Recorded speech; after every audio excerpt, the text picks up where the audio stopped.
Greetings, Earthlings, and welcome again back to the Earth, our Mudfossil Gaia.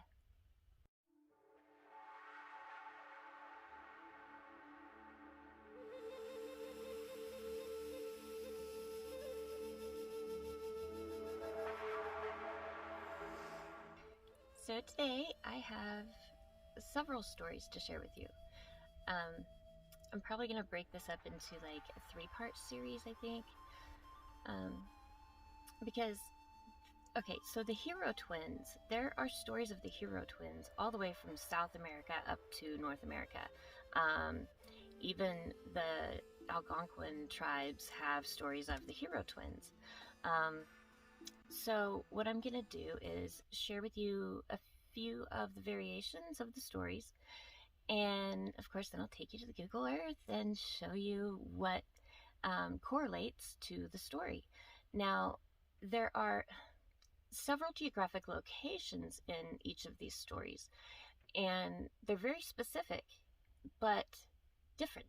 So this is going to be a fun one. What I'm going to do, I'm just going to take you guys in and show you what I have found in the past. This is a story I've been investigating for over a year now. I posted my first video about it, the Native American stone dragon Yeitso, last year about this time. And I thought that that dragon was Yeitso, the first monster of these Ene, or alien gods that the hero twins defeat.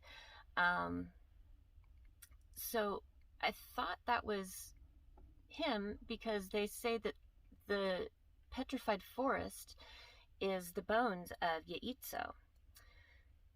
And so, you know, the petrified forest is right on this guy. And so I, put 2 and 2 together. And then I started reading further into the story. And the second monster they kill fits more along the lines of the description of this guy. So I think the dragon was actually monster number 2. Monster number 1 was the only one of the Ene that they said was actually a human. So he had a human form, yet he was still covered in flint stone armor scales, which is really weird. And so, yeah, these Ene were very highly sought after for their hide. Basically, okay, if you've watched Game of Thrones, the dragon glass, that's what obsidian is. And I found some really cool correlations to that where Yeitso lies. They have done pretty intense studies on the types of rock that these mountains are made of. And this one specific ridge that they say is the body of Yeitso is a completely different type of obsidian than the other 2 mountains next to it, which is very strange. It's one of these geographic anomalies that they can't explain. But they used these scales, for their arrowheads and tools and everything, and they say that this specific ridge has a dense, more fibrous, stronger stone. It's a whole completely different chemical makeup. It's really weird. Well, not to us. We know what these things are. We understand why they're different. But so that's the body of Yeitso. Now the head, they say, is Cabazon Peak. And so what I want to find out is if we can find out if some of the same material is found on Cabazon Peak as it is on this mountain ridge, maybe we can match them up there, right? So yeah, we'll see how far I get with this part 1. And then part 2 will be a little more detailed, and yeah, we'll see. I might break it up into 3 because they kill a lot of monsters. They do. They kill a lot of monsters, and there are several variations of the stories. So I might share a couple variations for each part of the story and then take you in Google Earth and break it up that way so that we can get all the details. Because it's when the dots line up that you find the little bits of truth, because there are a lot of similarities in the stories too. And it's where you find those similarities, and then you go and you look at the Google Earth. It's, those parts that actually correlate to the story that you're like, oh, okay, so that must be the part that really happened here. But I think it is absolutely incredible that these people still have this gnosis today. They have shared these stories from person to person since the beginning of time. That's pretty incredible. This was never written down until just this last century, maybe two. They started actually recording them onto paper and digital form. But until then, this was all word of mouth. They had to remember these stories. And I think it's absolutely incredible that we can still go in and see these geographic anomalies that they speak of in the stories, yeah, it's pretty amazing. So this is going to be a fun one. So the first one I'm going to share with you is the Navajo telling of the hero twins. And they start with Yeitso. In the Apache telling, they start with the second monster. They don't talk about Yeitso. And the second monster is a dragon who they call Elk. So he's like the horned monster, the horned dragon monster. And a lot of the dragons, dragons are always shapeshifters. If they can be a dragon, they can be any form they want to be, just about. So when one of the stories talked about it being a human, another story talked about it being a dragon, I kind of just thought maybe it was the same monster. But I'll show you in Google Earth why I have found more than just the one. There's oh my gosh, the killing of the monsters was intense. There's a lot of them. And, it says just like in the stories, the blood of these creatures is what got blistered and blackened into the lower rocks of the mesas. So all this volcanic stuff that's everywhere, that's part of it. These creatures were volcanic by nature. Their blood is lava. They call it hala hala. So yeah, they have lava that runs through their veins. So all this volcanic mess that we see everywhere, it's not just from volcanoes. Okay, these creatures were volcanic in nature. And so it actually brings up a whole nother type of mud fossil, which I thought, a year ago when I started finding these creatures made of lava, I thought it was strange. I'm like, but this is lava. That's not a mud fossil. It's not the same thing. And turns out the story says that's what they were. They're lava creatures. So it makes sense. Yeah. So here again, look at the stories with a scientific perspective, and there you go, right? I think it's sad that these people have known this all this time, and nobody's thought to ask them, right? Let me tell you the story of the hero twins and Yeitso. Yeitso the giant lived at Tuxedo Hot Springs, and the twins went there and waited for him to come for water. They saw him coming over the hill from the south. The elder brother sang 2 sections of a chant, then the other chants as the giant came nearer. The giant went down to the spring and drank 4 times. He drank all the water, and then he spat it back 4 times, and the spring was as before. He walked back and forth and said, "What are the 2 beautiful things that I see, and how shall I kill them?" The twins called back, "What beautiful big thing is walking about, and how shall we kill it?" They called to each other 4 times. Then the little breeze, who was with the youths, said, "Ako, look out! Up you go, jump high in the air." The black knife, the giant's powerful weapon, passed under the twins, and the little breeze said, "Keep low now," and over them passed the blue knife. The youths now got hold of the giant's 2 weapons. Now came time for them to use the sacred feathers that the grandmother, the mother of the sun, had given them. And when the little breeze said, "Jump to this side, look out," they were able to do so. This time, the giant had thrown the yellow knife, and it passed them and they recovered it. The 4th time, the little breeze warned the twins. "Leap high up now," it said. "Here comes the last weapon." And this time, the white knife with many points passed under them. Then the breeze said, "He has no more weapons." The sun had told the twins that the giant should be allowed to act first, for he was their elder brother. When their turn came, there was a great blinding flash of light, and it struck the giant, but he stood there.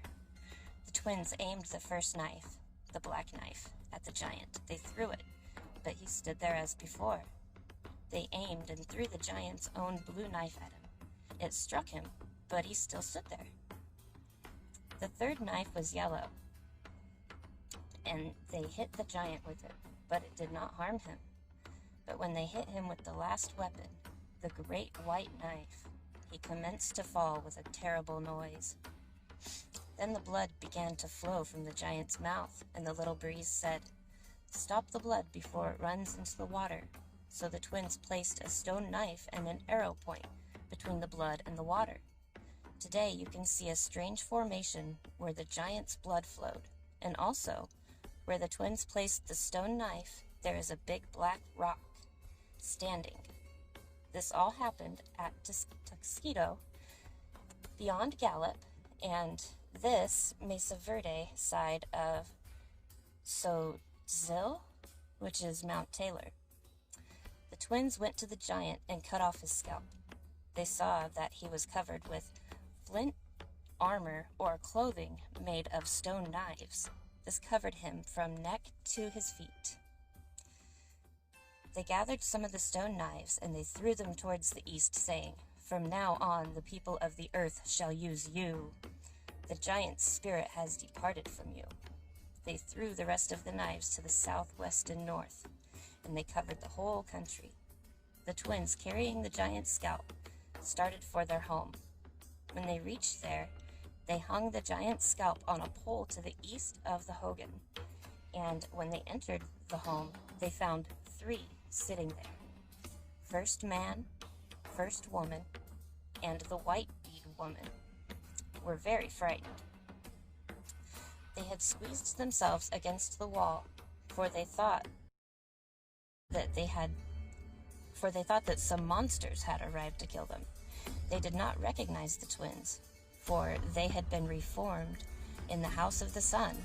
They were now tall, handsome young men with long hair and beautiful beads and clothing. The twins called out, "Mother, do not be frightened. We, your sons, are here." They called out to the grandfather and the grandmother, adding, "We have been to our father's home." The 3 came forward and looked about them. They were still frightened, for the twins shone with beauty. The twins said, "We have killed the giant Yeitso."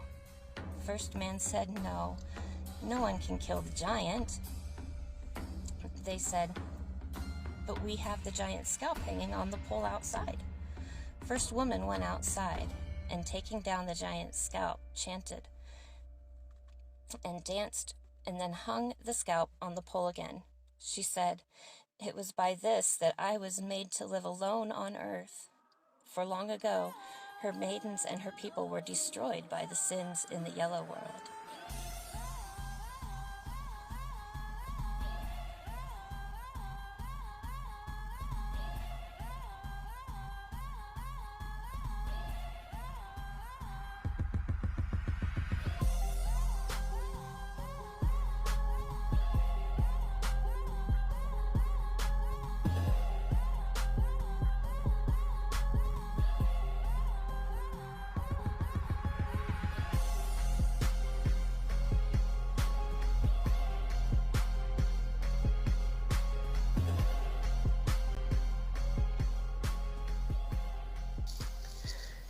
Now, this is the Navajo telling of Monster Slayer and Yeitso. And I wanted to revisit this story because I find it very interesting that the very first monster that is slayed in all these monster slaying stories, the Navajo have their own telling of it, the Apache have their own telling of it. Almost every tribe has their own version of the monster slayers. They're always twins. Sometimes one of them is slaying the monsters on his own, though, which is usually Neyatnitzgani, who was born of lightning, or monster slayer is who he's known as. His twin brother is known as born of water. And I cannot think of how to pronounce his name right now. I'll try to get around to that. But what I wanted to point out is that in the Apache telling of the monster slayers, they begin with elk monster, or in some stories they refer to him as a dragon, a horned dragon.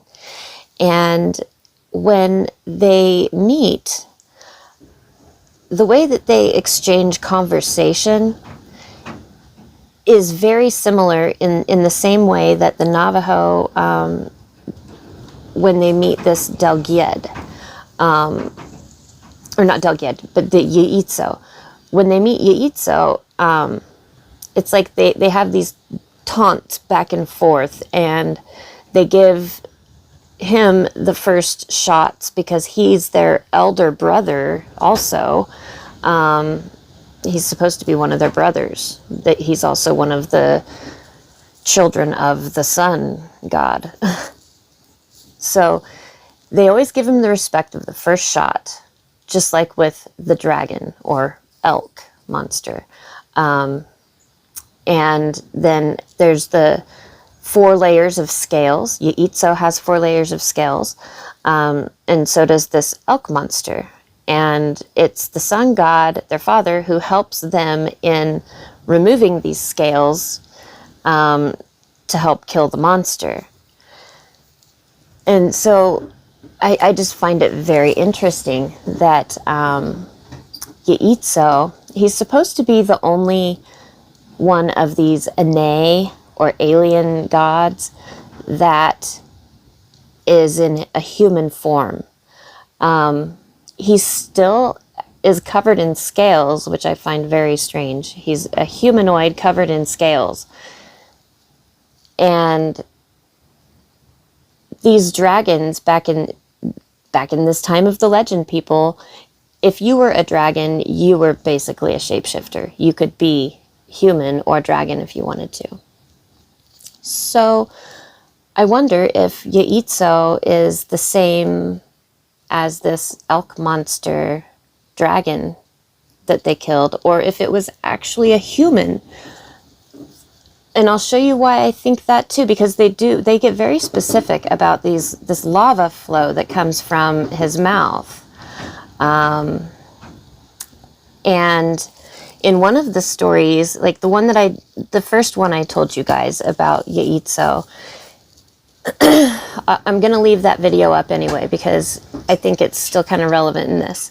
It still could be Yeitso. It is the petrified forest, just like the story says too. They believe that the petrified forest in Arizona is the bones of Yeitso. And so in this story, okay, the one that I read you before, when the blood started to flow from his mouth, they took one of his knives, one of the scales from the monster, stuck it in the ground, and they say there's a big black standing rock now where they stuck that in the ground to stop the blood flow. Well, in this story here, they drew these lines to stop the blood from flowing in here. Oh, and he also, another similarity, when the first Apache kills the dragon, every time the dragon shoots an arrow at him, he jumps up and makes this funny call, this funny noise. And they're doing the same thing in here. They jump while giving this call, and then they drew these lines in the water. Let's see. Then they repeated these actions and the blood stopped flowing there. So it says the blood turned to the lava seen around Mount Taylor today. And just like in the other story, they scalped him and they took the scalp back to their mother to show that they had actually killed the monster.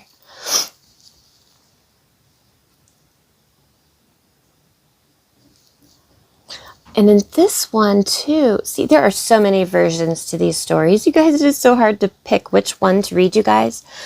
I didn't even see this part in any of the other versions. Okay, here it says, Monster Slayer then shot a zigzag lightning into the small of Yeitso's back. He fell to his knees, but rose yet again. The Monster Slayer shot a straight lightning arrow into the back of Yeitso's head. This time Yeitso fell. At some distance away from a place called Open Mouth Bear, blood came pouring out. Yeitso had hidden his heart, nerves, and breath there.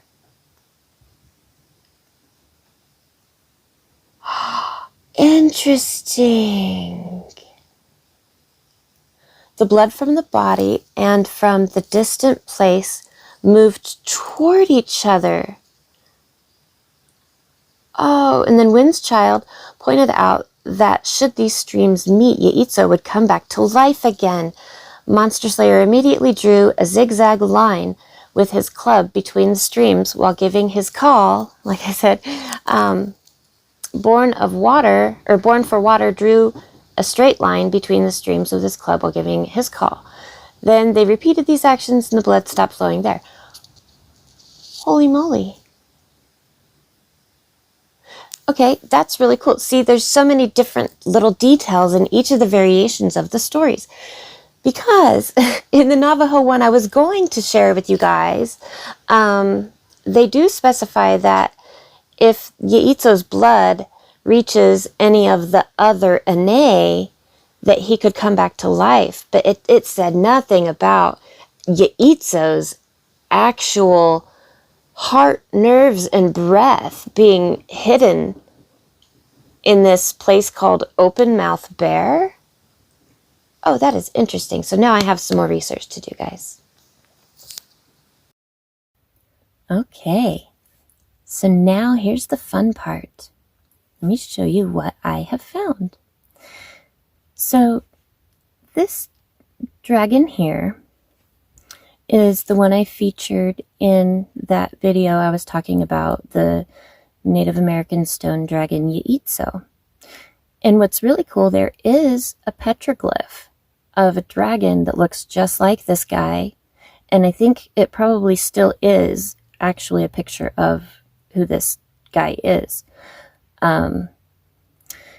But he fits the description of the second monster that the Monster Slayers kill. And I mean, some of the things do fit into the Yeitso story, like the petrified forest is right here, right on this guy, sort of. And they say that the bones of Yeitso are the tree trunks in the petrified forest. So, you know, I mean, and like I explained, how they've been telling these stories, you know, since the beginning of time. And I think it's pretty amazing that it still exists at all. But I think, you know, they might have got confused a little. Now, the theory of the petrified forest being the bones of these creatures, that actually could be. In the Mayan creation stories, I think it was the second creation of people, that they made them out of wood. So we had a whole race of creatures that were wooden. Okay, and so when they were destroyed, maybe they were giant wooden. I mean, if it was like the second generation of creatures here, it would have been the bigger races. And so when we see these things like Devil's Tower with the basalt columns, I'm finding that with these creatures as well. And so now that really makes me wonder, you know, some of them probably still could be trees and tree trunks, but then maybe some of this petrified wood that we're finding everywhere was part of this race of wooden people or wooden creatures. Okay, because Cabazon Peak, right here, is where they say this is the head of Yeitso. And it's really cool. There's a picture I found that someone drew of Yeitso. Look at the skull. Look at that face. That is amazing. And they put a spiral on the side of his head. And so I wonder if they did that because there is a spiral fort up here on his head. And so I wonder if that picture has something to do with that being there, because they've called this the giant head since forever. Cabazon itself means giant head in Spanish. So that's where it got its name. But I thought that was kind of cool. But yeah, this is also these almost hexagonal type basalt columns. I have a video playlist that I'll go through here in just a minute, and I'll show you what I'm talking about. A lot of people have climbed this, and so there's a lot of footage.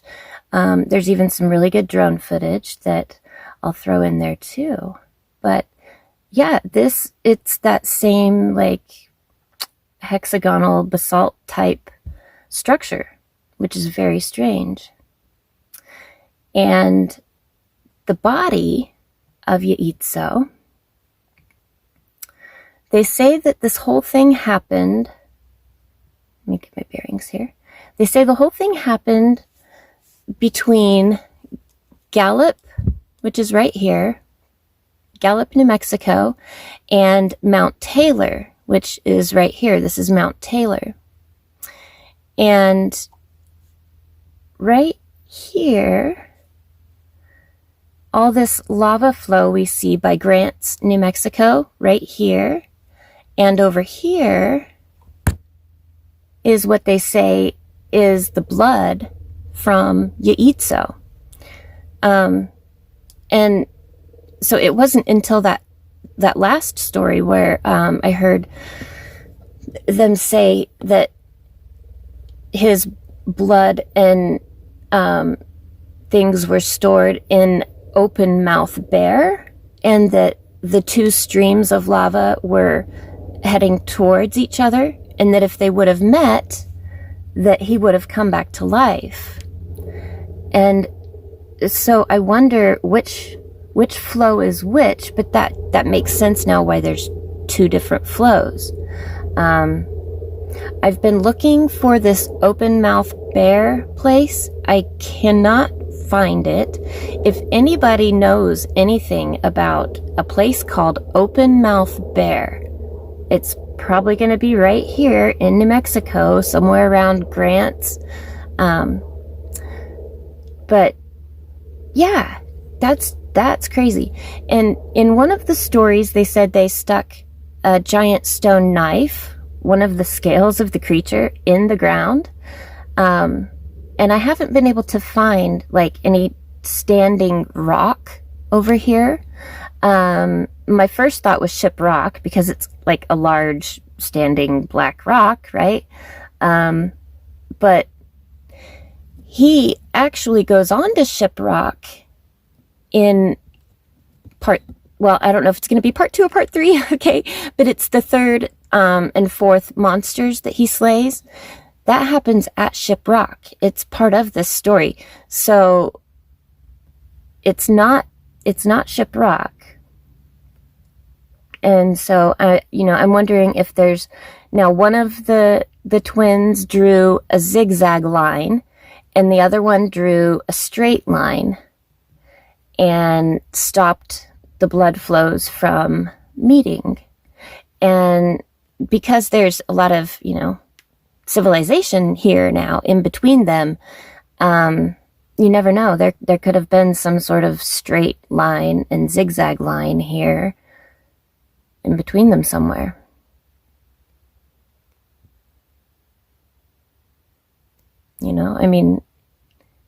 There's a line. That could have been part of the zigzag line or something.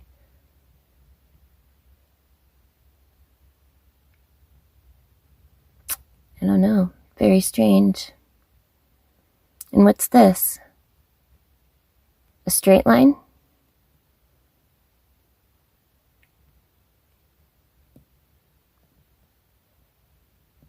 Yeah.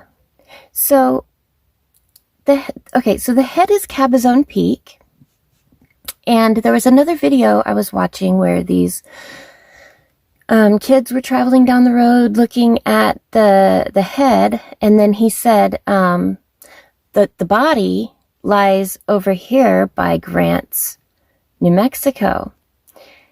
And he said that it actually looks like a body lying there. And I have often looked over at this East Grants Ridge, wondering if that could have been it, because it's separate from Mount Taylor.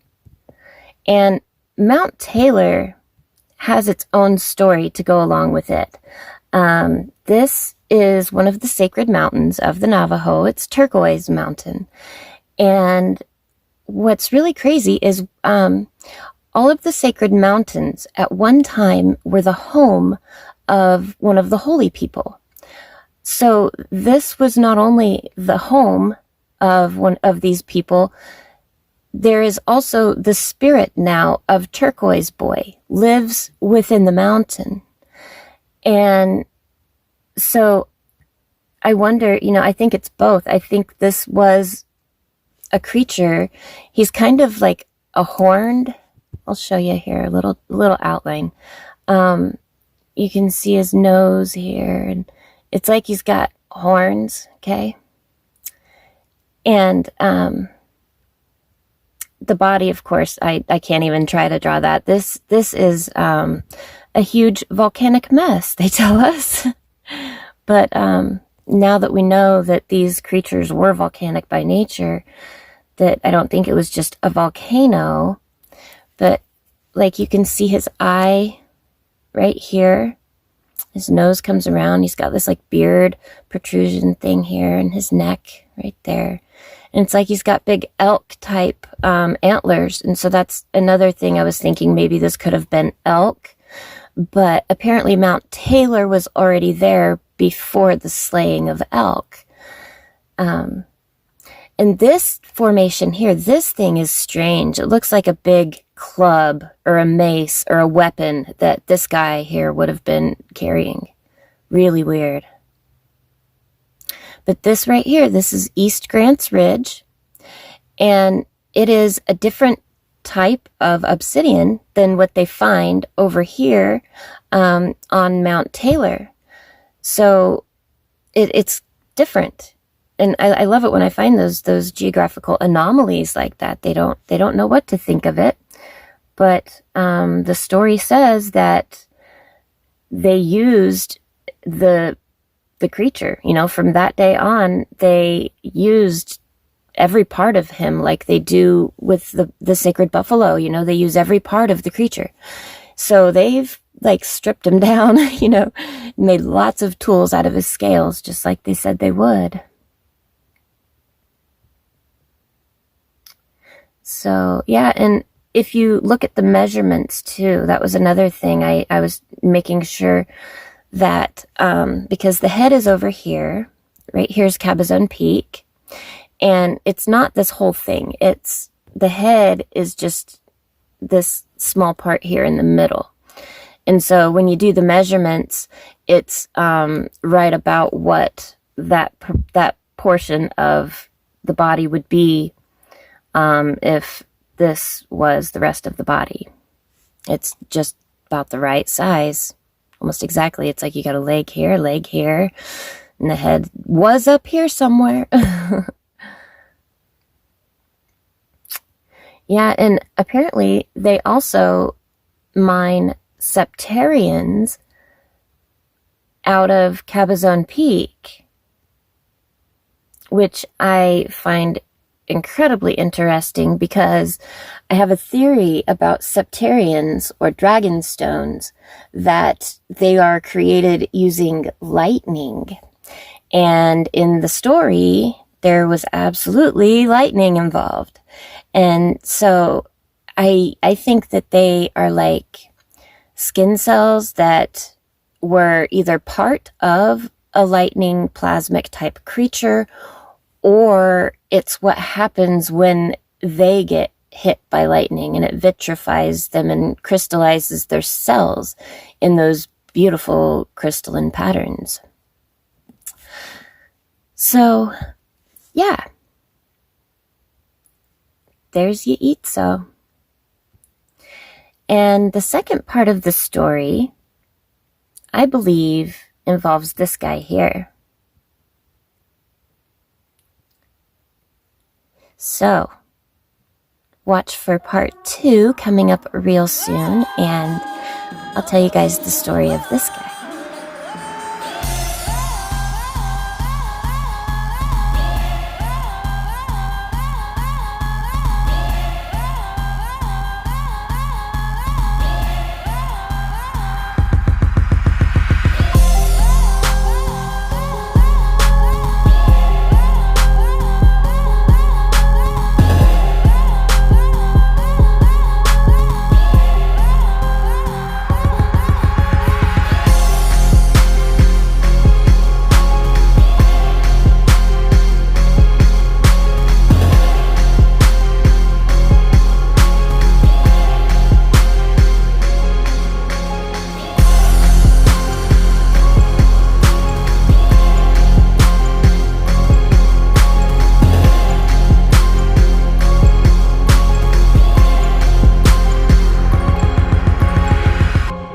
As always, thanks for watching. If you haven't done so already, don't forget to hit that subscribe button and make sure that bell is ringing so you'll be notified when part 2 comes out, and I'll be telling you guys the story of the elk dragon Delgiet.